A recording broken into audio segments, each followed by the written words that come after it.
क्या शुभ नाम है आपका? शोभित भाई ने लोहे में निवेश करा, सर उमेश भाई साहब ने सोने में करा। तो दोनों ही चीज मैनमेड नहीं है, ना सोना आदमी बना सकता है ना लोहा। लेकिन ये होगा कि लोहे वाले को थोड़ा कम प्रॉफिट होगा, सोने वाले को थोड़ा ज्यादा, लेकिन नुकसान असंभव, क्योंकि बोथ आर मैनमेड है ही नहीं।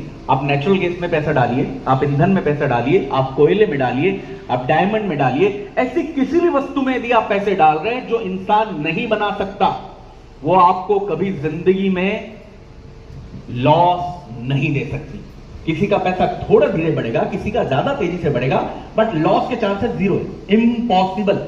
प्रॉफिट होगा ही होगा, हर हालत में होगा। लेकिन क्या इसमें, अब एक चीज में इसमें भी समझें, जैसे देखिए एक एग्जांपल समझाता हूं। महज 6 या 7 साल पहले डायमंड जो है वो लैब में बनना चालू हो गए थे, और पिछले 7 साल में डायमंड की वैल्यू कितनी देखी है? जो 7 साल पहले मैनमेड नहीं था उसकी स्पीड बढ़ रही थी, और जैसे वो मैनमेड हुआ मार्केट क्रैश, अब डायमंड की आपको वो वैल्यू रिटर्न्स मिल ही नहीं सकते। डायमंड आपके पास है, लेकिन वो इन्वेस्टमेंट के पॉइंट ऑफ व्यू से डायमंड हट चुका है। अब इन्वेस्टमेंट के लिए अच्छा नहीं, घर में शोभा के लिए अच्छा है, होना चाहिए घर में, ये बात है, लेकिन इन्वेस्टमेंट के पॉइंट ऑफ व्यू से हट गया। अब एक और चीज समझते हैं कि जैसे हम सब जानते हैं जो गल्फ कंट्रीज है, जो दुबई या गल्फ कंट्रीज है, जो मिडिल ईस्ट है, ये पूरा किस बात के लिए फेमस है जी? क्योंकि इनके पास तेल के कुएं थे। तो पिछले 2 दशक में क्या हुआ? पिछले 2 दशक से ये सारे लोग इंफ्रास्ट्रक्चर की तरफ, टेक्नोलॉजी की तरफ, एआई की तरफ, टूरिज्म की तरफ, इस तरफ क्यों मूव हो गए? तेल के कुएं खत्म हो गए क्या?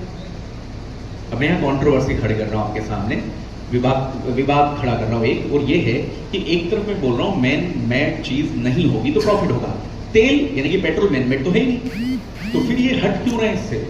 क्योंकि दूसरी चीज, आप ऐसी किसी भी चीज में निवेश कर रहे हैं जो मैन-मेड नहीं है, तो एब्सोल्युटली वो आपको लॉस नहीं देगी। लेकिन यदि उसका भविष्य में कोई विकल्प खड़ा हो सकता है तो कभी ना कभी सैचुरेटेड हो जाएगी, मतलब स्थिर हो जाएगी।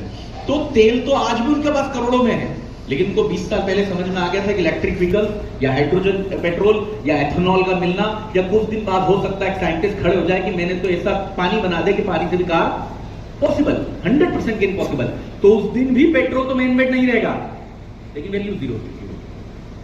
तो यदि आप ऐसी चीज में निवेश कर रहे हैं जो मैनमेड नहीं है, लेकिन उसके विकल्प आप भविष्य में आ सकते हैं, तो आपका पैसा एक समय जाके स्थिर हो जाएगा। उसकी आप कहानी, मैं गारंटी दे रहा हूं, जिस दिन गोल्ड लैब में बन गया उसकी वैल्यू जीरो हो जाएगी, स्थिर हो जाएगी। अभी हर जगह एक रेट होते हैं, तब कोई अपना रेट बताएगा, कोई अपना रेट बनाएगा, लेकिन कहानी बिगड़ चुकी होगी। तो what is the earth? Why, क्यों हमारे पूर्वज बोलते थे कि पैसा जमीन में डालो? पहला कारण सबसे बड़ा